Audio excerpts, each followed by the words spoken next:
Good morning and welcome once again to the Sunday show. I hope you've had a brilliant week. I have, and the exciting news is, because we're in the greenhouse as you can see, and I'm surrounded by tomatoes. I've got them here, they're hanging above my head here, and well, it's marvellous because in here somewhere I've discovered, now brace yourselves and wait for it, are we ready? Ta-da! My first ripe tomato. Now the interesting thing about tomatoes is, what do you do with them? How do you store them? Do you put them in the fridge, or do you keep them on the side, or do you pop them into a cupboard? Well, you can do all three if you like, but the research is showing that actually putting tomatoes in the fridge doesn't help them at all, because it changes the structure, and it can take a beautiful ripe tomato and very quickly make the skin go soft and will start to rot quite quickly, believe it or not, in a fridge. And also it also numbs the flavour.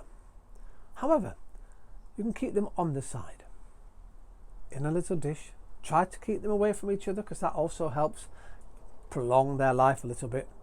If you like them a little cooler, then you could pop them in the fridge just to harden them up a little bit, but then bring them out, let them have some beautiful air around them, warm air, because the warmer they are, about 20 degrees, the better they taste. Isn't that lovely? Here I am sat amongst the beautiful wildflowers that I've got on the allotment here, and it's interesting, lots and lots have come up, but there's some, believe it or not, are still in the ground, and they'll be here next year. They'll come out, they'll just regrow themselves. And well, whilst sat here, I thought we might as well go and visit another garden from one of our viewers, and we're going off to Chesterfield to Carol and Rob's garden. And well, it's like everybody here, you're all growing such wonderful things, and now it's time to harvest some of them. And so you've taken your potatoes out of the ground, and they're looking really beautiful. I bet they taste exquisite too, full of flavour, freshness, and that earthy feeling you get from newly picked potatoes. And look at your chilli wagon. You've taken the cover off and it's full of chilies. My chilies are still in their pot, they're not doing very well, but again, interesting, they were from one of those seed mats, the same sort of idea as my parsnips that haven't come up. So that's we're going to look at that this next when I plant some more, and see whether, let's do a competition between seed mats and seed tapes and just normal seeds, shall we, in the next few weeks. And then you've got your tomatoes. Look at all the different varieties of tomatoes. They're looking really exquisite, and a bit like mine, waiting for them to turn red. Courgettes looking very good, and don't forget, you can eat the flowers too. Yes, tempura batter, get them in that, and they taste absolutely delicious apparently. Your onions are growing really well. Funny enough, mine aren't. I can see them from here. They're still as big as they were when I put them in. I don't know what's going on. And yet the chap next to me on his allotment, his onions are huge, so maybe I'm doing something wrong. And well, look at old Barry there, sunning himself in the sun, surrounded by, a bit like myself, beautiful flowers. And then I think we've got a little herb section. I think that's basil, and it looks like mint. That's looking really good too. Everything's beautiful and green here on my allotment, and I'm sure it's the same in yours. We just could do with a little bit more sunshine so that we can change those green tomatoes to red ones. But if you don't know, and I've said this before maybe, if you want to quickly hurry them up and make them red, put a few tomatoes in a brown paper bag with a banana, and you'll soon have nice ripened tomatoes. Yeah, I might try that. I'm dying to taste my tomatoes. I don't think that little one this morning's gonna, well, it's not going to fulfill a sandwich, is it? But it'll taste nice all the same. Other plants and vegetables not to keep in the fridge that I've grown here on the allotment are cucumbers. Again, don't put cucumbers in the fridge because it changes their organic structure as well, and it loses all flavour. Because don't forget, the cucumber is virtually all water, and these are growing really well, by the way. These are my tomatoes and cucumbers here in the greenhouse, and things are rapidly moving along.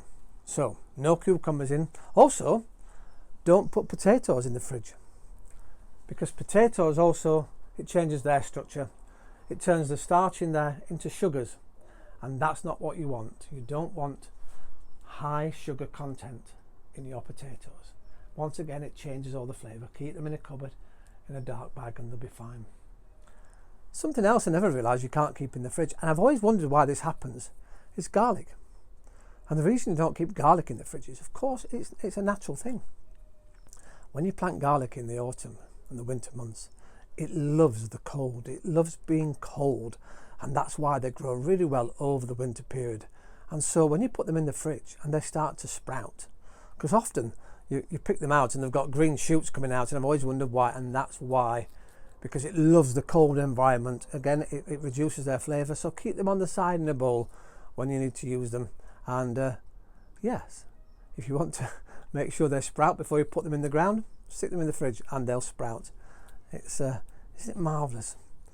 And so they're the ones I'm growing here on my allotment. So no potatoes, no, of course, cucumbers, definitely no tomatoes in the fridge, and keep your garlic out on the side in a bowl. We're off to Rotherham now to see a beautifully made bug store. It's a house or a hotel, and it's called Crits, and it's a little bit like mine, except mine's just all pieces of wood and pieces of well, all sorts of organic matter that will decompose, and the little creatures love it. Well, let's go to Rotherham to see Kate and Dan and the girls and what they've made. Look at that beautiful sign, the Crits. Isn't it amazing, all those little areas for all those bugs, those bees, worms, wood lice? Oh, they'll love it, absolutely love it. So congratulations, well done, attracting wildlife into your garden, and important ones too. Cheers, Kate, Dan and the girls. I just popped inside for a few moments here in the studio to talk about the humble tomato and the origins of the tomato. No one really knows who introduced it into this country. Some people say it's been here since early 1500s, and we didn't actually start propagating it and growing it for the actual tomatoes. It was mainly for decoration before, until 16th, 17th century, and then people would eat it. But mainly it was cooked and put in sauces, because two Jesuit priests came through Morocco to Italy and then introduced it into dishes there, and so that's where we think it might have come into this country.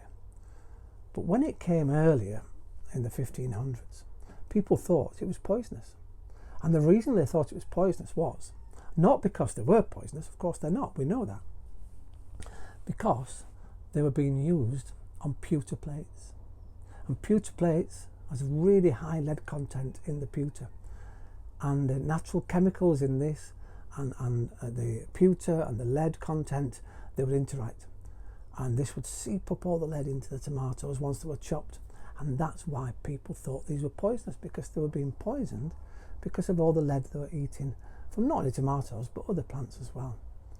And of course all that white makeup they used to put on their faces, especially Elizabeth I, that was all lead based.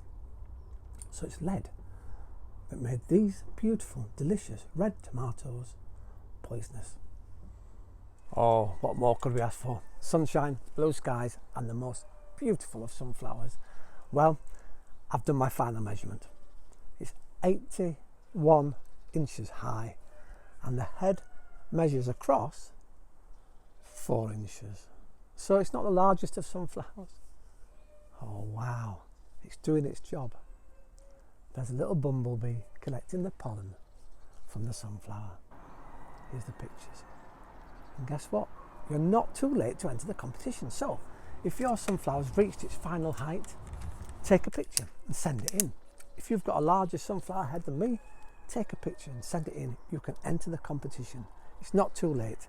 And here's another bumblebee.